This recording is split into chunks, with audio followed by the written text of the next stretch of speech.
Welcome to the Bill Walton Show, featuring conversations with leaders, entrepreneurs, artists, and thinkers. Fresh perspectives on money, culture, politics, and human flourishing. Interesting people, interesting things. Welcome to the Bill Walton Show. I'm Bill Walton. Well, several months ago, I had Matt Schlapp and Justin Danoff on the show to talk about the issue we have in America and the world, really, about woke corporations and how companies and businesses have increasingly moved left, and they're now in lockstep with what appears to be the Democrat agenda. Unfortunately, in the months that have passed, the issues have only gotten worse. We're now seeing the big companies actively involved in critical race theory indoctrination. The vaccine mandates they're really acting as an arm of the Biden administration and enforcing the mandates. And many of the big companies that are doing multinational business are making common cause with the Chinese Communist Party, and that's only growing. The climate change agenda, Justin's going to talk about it. In ECG, environmental social governance, well, that's a very, very mild acronym for something really sinister that we'll be getting into. And then the other thing we want to talk about is how in the last year or so, 2 years or so since the lockdown, the big companies have really benefited. They're on the right side of the digital divide. And small American businesses, ordinary Americans have really been crushed in this last 18 to 24 months. And then drawing in yet another factor here, we've got the administrative state, the Federal Reserve, and the Securities and Exchange Commission are promulgating rules now which they basically are going to send America into bankruptcy and rob us of most of our freedoms. It's not a pretty scenario. I wish I were here to talk about baseball, but I'm not. We've got to talk about saving the country. By the way, it's also inflicted harm on baseball. Well, thanks to you. Anyway, Matt Schlapp just chimed in here. Matt is, as we all know, is chairman of the American Conservative Union, which sponsors the CPAC conference, and he founded Cove Strategy, and he's been an advisor to corporations for the last several decades, and has a lot of interesting insights into how they think and how they're acting. Justin Danoff is our newly promoted. It's great. This is great news. Executive Vice President of the National Center for Public Policy, and Justin's been waging a lonely battle for this creeping socialism on the corporate front, and now is beginning to gather a lot of allies and picking up steam in your fight. So, Justin, let's jump right into what I mentioned: the government with the SEC and the Federal Reserve and what they're trying to do to our corporations. Sure. So, thanks, Bill. I guess the way I would frame it is last time we talked, there was a two-headed Goliath of activist shareholders teamed up with huge passive investment firms on Wall Street to dictate corporate America's actions. Now we have a three-headed hydra.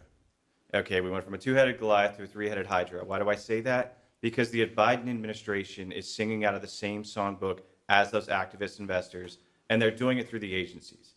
They're doing it through the Securities and Exchange Commission, and they're doing it through the Federal Reserve. How are they doing it through the Federal Reserve? Well, the mandate of the Federal Reserve is a twofold mandate. It's to keep prices stable, which I don't think they're doing a very good job of that right now. If you've been to the gas station or the 7-8% inflation, who's counting? Yeah, I don't like to brag about rich purchases I make, but I just got back from the gas station. So, right. and to maximize employment. Those are their dual mandate. Except Jay Powell has now said climate risk is part of our mandate. Well, how? How did that get written in? It's absolutely not. So what are they going to do? What actions are they taking? Well, right now they are strongly encouraging banks, when they do their stress tests, to include the stress of climate risk. And what's a stress test for those who don't know? Well, it was put in under the terrible Dodd-Frank Act, where banks have to forward look about 8 to 9 quarters how they would perform if there was a financial collapse. So would they be able to withstand a financial problem here in the United States of America? And of course, what does that mean? That means the Biden administration, through the Fed, is trying to dictate bank decision-making when it comes to fossil fuel investments, for example. So it's just like they did under Obama. They're picking winners and losers. They want to promote clean energy, and demote fossil fuels. This is not the job of the Federal Reserve, folks. What's the Securities and Exchange Commission up to? Well, they're up to no good. Gary Gensler is put in at the head of the SEC, was approved by the Senate, and him and especially Commissioner Allison Herron-Lee, they are on a full-blown ESG agenda. That's environment, social, and corporate governance, as you mentioned. And again, when folks hear ESG, their eyes gloss over. Just remember, it's whatever a liberal is trying to achieve through business. That's all ESG is. That's the definition. That's the simplest way to understand it. So what are they doing? They are proposing changing 75 years of securities law. Under securities law, there's something called the materiality standard. And it's quite simply defined as what an investor or potential investor needs to know to make a decision on either investing in a company or a proxy vote. Well, what is now going to be defined as material is whether your company runs critical race theory trainings or not, whether you've diversified your board under affirmative action policy or not, and whether you're tied to the Paris Climate Accord or not. That's the goal of Gary Gensler and Allison Herron-Lee at the SEC. Matt, you've been inside the boardrooms. I have too. How do you think they're responding to this? Are they complicit? Are they saying, fine, we want to go along with this? Is this something that the feds are imposing on these corporations, or do we have, or are they making common cause here? I think they didn't realize the cost. Yeah. These are practical people who think in probably 5-year stints, right? I got a 5-year period of time to. Well, the average CEO's on the job for about 4.5 or 5 years. Well, there you go, right? It's not just the term of their contract. It's become fashionable to kind of swap CEOs. Maybe the next guy will have a few more tricks to, bump up the stock price. And I can't imagine that they're this un-American and that they care so little about the long-term profits of their company. They'd be so risky. I think they must be surrounded by people who explain that there's all upside to embracing green energy. There's all upside to embracing CRT. And they probably get shown a lot of phony polling about how Americans have really embraced all this. You can see in politics with the election of Barack Obama and others that, this whole idea of transforming America is probably seen as a very positive thing. And what happened along the way, Bill, is that they've really, for lack of a better term, given the middle finger to all of their natural allies, their customers, a lot of their employment base, the Republican Party, which I spend a lot of my time complaining about, but it's the only thing, when you look at this new socialist party on the other side, that a business can view as an ally politically when you're talking about out-of-control regulations and taxes. So I think there's been a huge and massive misplay here of their hand, and I don't think they realize what's going to happen as they face real challenges. The death of George Floyd was a tragedy, right?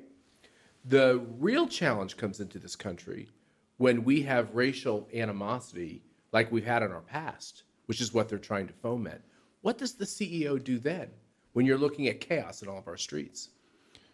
Well, I think the CEO probably is looking at his watch thinking, I've only got a year left or something like that. I'm going to be in Hawaii in 4.5 years. Yeah, I think that's the problem. We've got a lot of short-term CEOs, people in the C-suites that know they're going to be out of there. They don't have to think long-term. And, one of our favorite presidents was an America First guy. Sometimes I feel like most of these CEOs are America Last guy. And they're not really looking at the impact of what their policies are, what they do in ordinary Americans. They're looking at what what's in the interest of them globally. But how much of this is just cynicism? I mean, the ESG thing, they're all paying lip service to it. It seems like every fund on Wall Street's got an ESG product they're pushing, and everybody feels good about it. But is substantively, when people start thinking about corporations initiating a CRT agenda, what's happening? Well, substantively, if you look at the ESG funds, one of the number one held stocks in almost every single ESG fund is Apple. How green are they in China? Exactly. Right. So a lot of it's a farce. So when Larry Fink at Blackrock sells an ESG fund, again, they're holding Chinese companies in these funds very often. They're holding companies that are, they may divest from some oil and natural gas companies, but that's about it. Otherwise, again, Apple being the number one health fund in most ESG, it just goes to show you what they really are. And the cynical part is he's selling to gullible liberals at an increased margin, the ESG funds. Really, they could just buy an index fund and probably do just as well, right?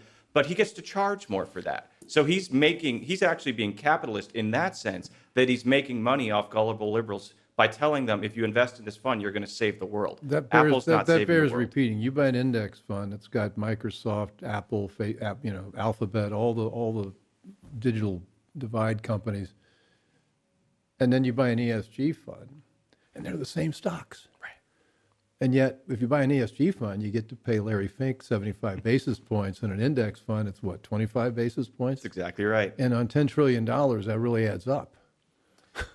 Yeah, I mean, look, ESG is just the most current iteration of, what SRI used to be and others. And again, it's just these feel-good funds that are being sold, again, to folks on the left who think that they are saving mankind by giving Larry Fink more of their money.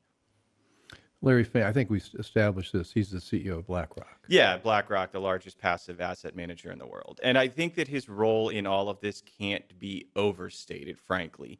So we talked a little bit about this last time, but we really ought to explore it more. BlackRock is the reason in May that there was 3 liberal climate change dissidents put on ExxonMobil's board. Okay, how did we get to this point? Well, for the longest time, They were not only dissidents, they didn't think they should be in the fossil fuel business. their whole goal is to mothball the company. Yeah. This is their stated purpose of being on the board, is to put the company out of business. How did we get here? Again, talk about anti-American. What happened was in 2018, Larry Fink came out with a statement that said, look, for the longest time, it was industry practice that we don't vote the shares, right? We have millions of different investors. We don't vote on our corporate proxies because that would be sort of presumptuous to assume we know what the millions of disparate investors want. But presumptuous is exactly what he decided to do that year. And so he started voting on all of these proxies for all of his shareholders and all of his investors. So think about that. He took that on himself. He changed the entire paradigm of the large passive asset managers, and then State Street and Vanguard followed suit because Wall Street's such a follow the leader game, right? And so now we have, again, 62% of the vote this year at a Chevron shareholder meeting said they needed to decrease their Scope 3 emissions. Scope 3 emissions are in everything, folks. Everything that Chevron what's the scope? does. This is the Bill Walton Show. I'm here with Justin Danoff and Matt Schlapp, and I'm about to learn what a Scope 3 emission is. What is a Scope 3 emission? Well, it's the carbon emissions, granularized down, essentially, is all that is. But that means it's in everything that Chevron puts out. And so that vote's not real. That vote's rigged, and it's corrupt, and Larry Fink had a lot to do with that. And this is just going to get worse by the year, again, because the SEC has now changed. Just a couple of weeks ago, they came out with a guidance for this upcoming shareholder season. And I almost don't even want to give it away in case there's a liberal group that didn't see it, but they all, I'm sure, did. They're probably not watching this show. That's a good point. You're among friends here. That shareholder proposals don't have to have anything to do with the company anymore. So I can file a proposal with Walmart, Apple, whatever, as long as the SEC says it's a social issue that it's important. So companies have to address George Floyd, even if it has nothing to do with their business. They have to address the Paris Climate Accord, even if it has nothing to do with their business. The SEC is literally saying shareholders can file anything no matter what, and the companies have to deal with it. So what we're seeing is a convergence from listening to you, Justin, of the Democratic playbook, which is take a very radicalized agenda, like something like we shouldn't use fossil fuels. I don't think we quite understand how radicalized that is, right?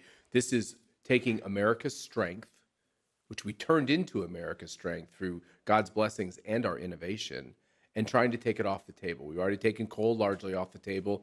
China has something like $50 billion of coal projects all over the world. One plant a week. Yeah, one plant a week. One new plant a week. So, I mean, all we're doing is ceding our advantages left and right. But the Democrats have always had this ability the reason why Donald Trump called it the swamp is they're hardwired into it, and they can take any policy and dictate every independent agency and part of federal government, and then it can move into allies in the states, that they must have a certain percentage of their budget that's aimed at this goal. You name it, and they do it. The issue now is that you've got that hardwired federal bureaucracy working in tandem with the richest people in the country. Now, how did that happen? Now, the people I'm told, people like Jeff Bezos, who's not an intimate of mine, that these people are very focused on making money and growing their companies. But they do see the fad of being on the cover of Vanity Fair and being accepted by the jet set like we've never seen before. And they've been able to be profitable even while running up against people who should be their political allies, like I talked about, conservative grassroots activists and Republicans or whatnot. It is the Elon Musks of the world, who I think were probably very progressive. Once again, not an intimate of mine, but he finds this, the creator of the modern version of the electric car finds this all repugnant. It's a very unique person that's saying, I don't want a part of that. And the combination of these two things, I think, presents a terrible problem. So what's CPAC going to do about it? Well, I think we have this real question about how do you work for a big company? So if you got a couple of kids and you work for a Fortune 50 company, how can you not embrace all the radical forms of transgenderism for 4-year-olds and critical race theory? If you're white and Christian and straight, male, you're apologizing to the world for having those traits. There's a grave sadness that's being incubated in young American boys who can't escape this idea that they're evil, that they're a scourge on the earth. And I think CPAC and grassroots groups like us, we've got to start speaking up for these people. We've got to start standing behind these people. I think it's the most critical thing our country faces, which is the destruction of our citizenry because they don't check the right boxes. And who's against them? The rich, the powerful, and of course, government. So we're getting to a convergence here. If you work for one of these big companies, you've got to toe the line. I mean, well, you're out. The vaccine mandate's only the latest, but certainly if you don't want to take critical race theory training, you're out. You're out. If you don't want to, if you don't think the corporation should be in, by the way, this whole climate change thing, I think we've established at the root, it's a group of people who believe in degrowth. They don't believe in economic growth. Or people. They think people are the biggest population, polluters. Human beings are the biggest problem the earth has. We had to shrink the economy. So here I am, newly minted CEO of a public company, and I'm supposed to now degrowth. I mean, that's. Let me just bring up something else. The politicization of our churches too. I'm a Roman Catholic, and to hear my Pope, who I pray for, embrace the radicalism of the climate change agenda, and fail to grasp that the central thrust of the climate change agenda is to depopulate the globe and to prevent people from making their choices on their offspring. That is the main thrust of that whole movement. People are the biggest emitters of carbon and CO2, and there's almost like a great confusion out there. So two things, I think. You're doing a great job of explaining to people what the problem is. We have to marry your understanding of what's going on in these boardrooms and what's going on in these shareholder meetings with information for the American people to rise up, because they've shown a great desire to rise up in the last few weeks. So, Justin, what's your group doing to popularize what your work is?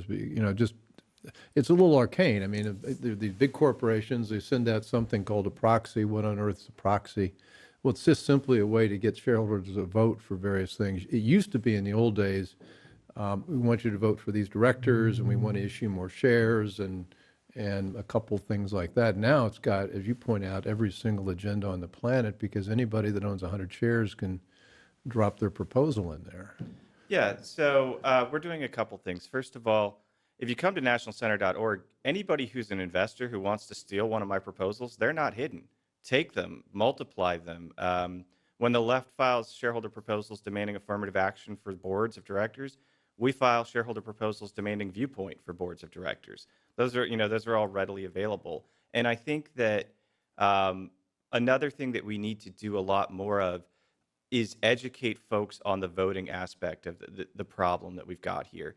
And we've done two things. We have the first ever voter guide for conservative investors. It's called the Investor Value Voter Guide. It's free. Anybody can come to our website, download it, and it shows you. And do you work with Kevin Freeman on this too? Kevin's promoted it absolutely on through Economic War Room. Yeah. He's been a great ally in promoting it. But it's the first ever voter guide. We put it out every spring. Again, it's free. It's easy to use. We know everyone's very busy, but these resolutions are truly corrupting our culture on everything. CRT didn't just spring up in business by happenstance. It started with resolutions. Folks, always ask, why is a shareholder resolution important? As you said, it's arcane. It changes the cultural needle. It moves the cultural needle. Again, 3 to 4 years ago, what did we have in the board space? It was this affirmative action push for corporate boards. It was pushed by the SEIU, Jesse Jackson, the As You Sow umbrella organization of liberal activists. That was 3 and 4 years ago. And then, of course, last year we had Goldman Sachs announce that they're not going to finance an IPO unless your board is particularly woke and diverse. And NASDAQ did the same thing. They said they're going to kick any company off their exchange that doesn't have a diverse board. So in 3 to 4 years, we have the agent of change in business going from Jesse Jackson to Goldman Sachs.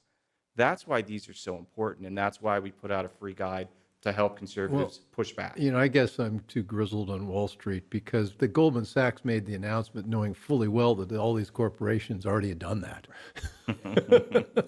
So Matt, we talked about something, an employee of these big companies. How do you stand up to them? I mean, you guys I'm involved as a board member at CPAC. We're talking about a First Amendment fund to help people protect themselves when they're fighting the government or fighting a big corporation. What's that about? Well, when we talked with Justin half a year ago, the new phenomenon was the realization that these corporations were essentially cutting the umbilical cord to the grassroots activists that support 85% of the for-profit nature of their enterprises. And over this period of time, what do you mean cutting the umbilical cord? Think about it. They're just not going to care whether who out there stands up politically for lower taxes and for reasonable legislation or regulation and for constitutionalist judges. It's your conservative activists. They're the ones who stand up and do all the hard work. The corporate people act like they have these brilliant PR campaigns, which are really hollow and tinny. It's really these activists that make sure that the right people get elected. Well, these people in the corporate boardrooms have become so haughty that they've separated. They don't want anything to do with these domestic terrorists, these insurrectionists, these scummy people in big, tall red hats. And they think they can get it all done by hiring these PR firms, et cetera. And what we've seen is, since that phenomenon, is this idea that almost anybody who's espousing American traditional values and ideas is being destroyed unless they have the luxury of having independent means, and they don't have to travel anywhere, and they don't have any kids that need to do anything. If you're in that category, you can have your views and you're roughly left alone. But if you have to travel, we're days away, weeks away from them saying not only you have to have a vaccine, but you're going to have a booster, which they're talking about as we speak. If your kids are doing anything, they're suffering terrible persecution for having their values. And I think the Virginia political situation really brought it home to all of us. I have had the luxury to not put my kids in public schools, and I've seen what the public schools are doing in my neighborhood, and I don't like it. And I don't want my kids learning that. And I don't like the idea that they're taking out the advanced science and math classes because apparently that's racist because the Asians are doing too well, or whatever theory of the day that's carrying the day. And so I have the luxury of putting my kids in Catholic school, but guess what? I'm still paying for those public schools. It's my money. Well, the new definition of people of color is people of color minus Asians. Yes, exactly. That's the Harvard. We saw this in Virginia. You see that, the only good thing that came out of Chinese corona is that kids were home and parents started listening to history class. And it wasn't about history. It was about propagandizing this Marxism and stuff. And so what you see with cops and teachers, and I call them the hometown heroes, is they need a little help because they feel like they're alone. And so we've started this fund, the First Amendment Fund, and we've already got 7 figures in the fund, which has happened very rapidly, to try to stand up for these folks who are trying to just live their life. Bill, they're not even trying to be particularly courageous or do something historic. They want to do things like this. Can you imagine? Decide whether or not they're going to take a shot. They want to decide whether or not they want their kids to be told at 5 years old that they can go around their parents and pick new pronouns and take chemicals to stop puberty. I mean, this is insanity. This is the end of civilization if we allow this to happen unchecked. And it will be these hometown heroes. It will be these hometown heroes that save America if it is to be saved. This is the Bill Walton Show, and I'm here talking with Matt Schlapp and Justin Danoff, and unfortunately we're talking about things like the end of civilization. But it does feel like it. It does feel like it. It feels like you're being told, you know, if you're an employee, you got to do this, that, or the other, or if you're a parent with a kid in a school that you're paying for, a public school, you're not allowed to weigh in. Mark Meckler was on. He ran Parler, and Parler got, you know, Amazon pulled the plug, and they had no ability to fight back. People said, well, why don't you sue Amazon? Do you know what Amazon spends a year on legal fees? Sure. I'll help. $1 billion. So there you are. Even, you know, you're some smaller company or individual. You're up against these, not just the government with unlimited resources, but these corporations have them as well. Matt, how much money are we going to raise in this fund, and can we go out and help protect people, or if somebody has a cause, do you think we'll be able to take it up and get an army of lawyers, hopefully pro bono, to help people fight for their liberty? I want to do a free advertisement for your efforts. I think if you had a lot more resources, I think you could do even more great work. I think the big problem with the conservative movement, which is not the conservative movement, Bill, as you and I always say, it's the American movement for Americans who love America. That's what this is about. We have the capital going to the wrong places. And there's a market. We're going to go dip our toe in that market and see what the appetite is for investors. So far, the appetite's very good. We're just getting started. And look, I think it's like a great journey starts with a step. And what I'm hearing from people is that they feel like they're in not only a digital gulag, where if they say anything out of bounds, they're dead, they're kicked out. They feel like they're professionally, you know, the whole idea of the ladder of success is over for them if they take 1 foot out of line. And I think we have to crush this movement that's happened in these corporate boardrooms. This has to, I'm going to use a little bit of profanity, it has to butt hurt here a little bit. This current crop of CEOs that care more about their golf score and how they look in their suit instead of what really matters, we have to make them failures, those who have embraced all this. And maybe that starts with Larry Fink. Maybe he's too big a target. But I'd like to go after some of these folks who are literally persecuting their customers and employees. So it's the Alinsky strategy, where we pick somebody, we personalize it, and we make them feel that the whole world is watching what they're really doing. I like to be virtuous, but I'd also would like to take a few tricks out of the playbook of this desecration that's happening in this country. Look, I like to say everything, you know, we've ever done at the Free Enterprise Project, we just copied the left because they did it in plain sight.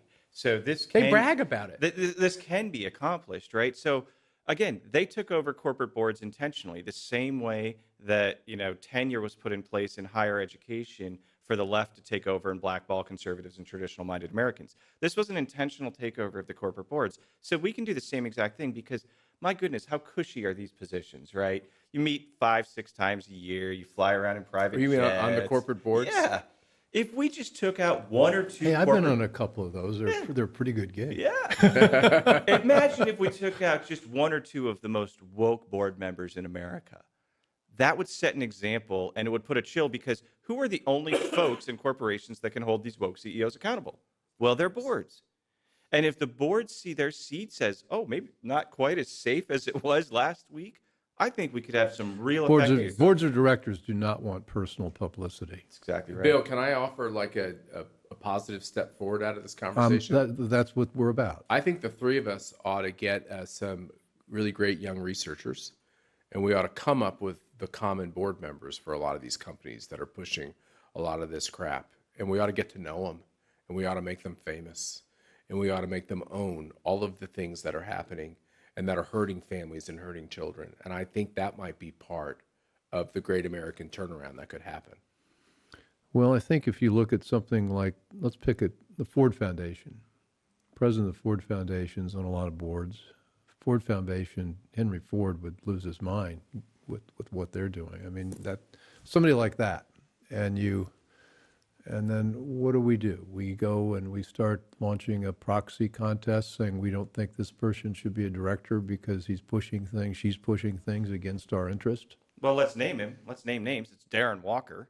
And again, if we want to talk about, we were talking earlier, what did CEOs do when Black Lives Matter came about? Well, who funds Black Lives Matter? The Ford Foundation and all these CEOs and all these corporations. all these corporations did in the summer of 2020. And if I could just say one thing on that. They funded an organization through Act Blue, right, and other places, which is the Democrat conduit for money on the left and to the Democratic Party. And what was the result? A lot of dead Americans in our streets. If conservatives had been responsible for that much murder and that much crime and that much destruction of property, you think somebody would have gotten sued? We need to use these tricks. Yeah, think about it. We talked about the divide, right, between the small, mid-sized businesses, the average Americans, and these large companies, the digital divide, the wealth transfer. Well, Amazon is funding Black Lives Matter as they're burning and looting small shops in city streets all across America. So who benefits from that doubly? Amazon. So they're funding the destruction of small businesses while they're making, their record profits. Think about the cynicism of that. Are we a minority report here, though? The thing I worry is that things that I thought would be astonishing, like CRT indoctrination, surprising number of people, if you poll them, they think it's just fine. We ought to be learning about Black heritage, even though we know it's a lie. I mean, how do we get the word out how bad this really is? Look, I would just like to say we've had the death of many things in our society, the death of media, the death of knowing where you can go to get news, the death of leadership, the death of institutions that we used to rely on that have let us down as they go woke and they go left and they go soft. I also think when it comes to these questions of polling, Bill, how are you going to answer a pollster? They got your number because they called you. How are you going to answer a pollster about questions of race and gender? Forget the polls. But the secondary thing is this, which is even if you're not fearful of your standing, this idea of being decent to people and tolerant is American. And I think with a lot of polls on questions about these big woke questions, the immediate response of an average American is, I can live besides that person. I'm okay with that. They make their choices. I don't agree with them. I'm going to make my choices as long as they respect me. But of course, that's broken. And the person that has your values or my values, they aren't acceptable. And I think the big thing that's going on behind those polls, when I see big numbers for things that I know are obnoxious to a majority of Americans, what's coming out is the fact that we still are decent and we still are tolerant. Mm-hmm. And I think it's a great thing. I think we can look to Virginia, right? Because if we want to speak truth about CRT and truth about polling on these types of issues, well, what did the left do? If you turned on CNN or MSNBC, they claimed there's no CRT in Virginia. That's not true at all. If CRT was good and noble, wouldn't they stand up for it and say, of course it's being taught because it's good and noble? But they know it's shameful. And so the left has to hide it. And again, if you're doing something good, let your light shine. They're trying to hide it. And again, in corporate America, Chris Rufo has been doing yeoman's work in getting whistleblowers to expose the CRT trainings across corporate America. Again, if it's such a good thing, why does it take a whistleblower going to Chris Rufo? We've had some come to us at the National Center. Why does it take a whistleblower to expose it if it's so good? So I think the fact that everyone who's doing it is trying to hide it speaks the truth to what it is. Well, you know the story about Merrick Garland. He came out with that memo saying that he was going to ask the FBI to work with local agencies to crack down on parents who were engaging in violent acts against school board, even though they couldn't find a single one where that had actually happened. And he was acting on the basis of a 5-page memo from the National School Boards Association. And they said flat out in that memo, we don't teach critical race theory in K-12. And at the same time, Merrick Garland's son-in-law, what's his business? Apparently, he's Teaching CRT. Exactly. He's got about a 25% market share. He's got so, kids. I mean, they're flat Yeah. out lying. And Yeah. so but you said something, maybe you mentioned on air, I'm not sure, but only 4% of America knows who Blackrock is. I mean, we're fighting this invisible thing where people are kind of bonking along. We don't know who the villains are. Think about how powerful they are from this perspective. BlackRock is either the first, second, or third largest shareholder in 80% of the companies in the S&P 500. In 80%. That is a lot of sway that they have. One of the most interesting shareholder meetings to me this past year was actually the Berkshire Hathaway meeting. There was two far left shareholder proposals. Warren Buffett. Yeah, Warren Buffett, CEO, long time, founder, CEO. Charlie Munger, he's number 2. They're still going strong at At age 90 and 99. Yeah, something like that. But what happened was interesting. There was a moment of courage out of a business, and Buffett stood up against two proposals that folks like BlackRock and Larry Fink were supporting. One was on auditing their entire operation for racial justice, whatever that even meant. It was ill-defined. And the other one was an environmental audit of their entire chain and supply chain. And Buffett said no. Like, how do you think Larry Fink, knows more about our operations, our disparate businesses, than me, the Oracle of Omaha, right? And so he pushed back. The proposals got between 25 and 30%. But the Wall Street Journal, when they reported on it, said, that's only because there's so many people that have made so much money with Buffett and have fidelity to him. The second he's gone, the dike's going to burst. Well, we've got into an agency. That's the word. The guys, the people, men and women that run are CEOs of these big public companies. They're agents of the shareholders, and they're hired hands. And with Warren Buffett, he owns 40% of the company, and so he's not an agent; he is the owner. So he's acting like an owner, and which is terrific. But then when he goes, we're going to have some person in there who's got a job that's looking at his watch and saying, "Well, I got 4 or 5 years, and so why shouldn't I cave into this?" This is the Bill Walton show, and we're just filled with lines of action here. We've got proxy contests, and we've got a lawsuit fund. Anyway, I want to become the host for a minute, and I have a question to the non-woke CEO, former CEO Bill Walton. You talked about this staggering statistic of 80% of the S&P companies having as one of their top 3 BlackRock, BlackRock, investors top being 3. BlackRock. Have we created ourselves our own kind of little franchise in picking winners and losers with the tax treatment of private equity? Should the Republican Party think of changing that now that private equity has become so woke and equalizing the playing field? And that comes to the regulatory structure. Sarbanes and Oxley, one of those guys was a really prominent Republican. That was a bipartisan bill to really make it tougher for publicly held companies to navigate and benefiting private capital. Have we created our own monster here? Yes. The tax code is one of the worst places I won't say it the worst place. The tax code is where people go to get things done when they can't get a bill passed. And you put everything in there in the tax code, and one of the big problems with the tax code is we allow deduction on interest we pay, which creates an incentive to borrow a lot of money. So the tax code incentivizes debt.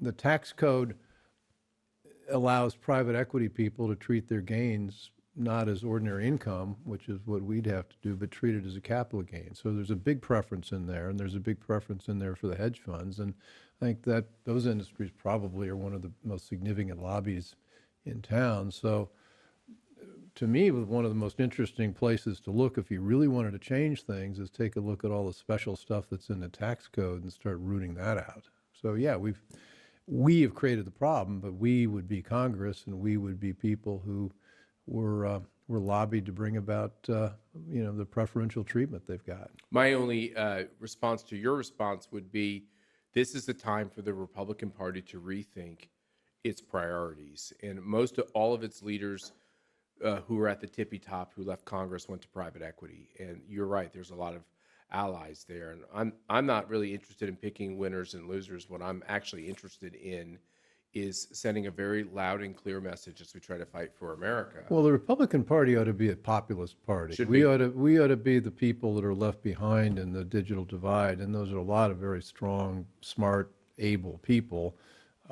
We just have been underrepresented with where things are going, and the problem with the Republicans now is that they're still unfairly or incorrectly tagged as the party of big business. That's not true. It isn't true. And I was up on the Hill yesterday.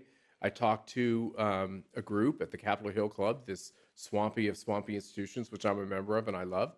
But I was asking to people in the know, and these corporations, Bill, and their PACs, they're still not giving money to any Republicans because they wanted to overturn the election.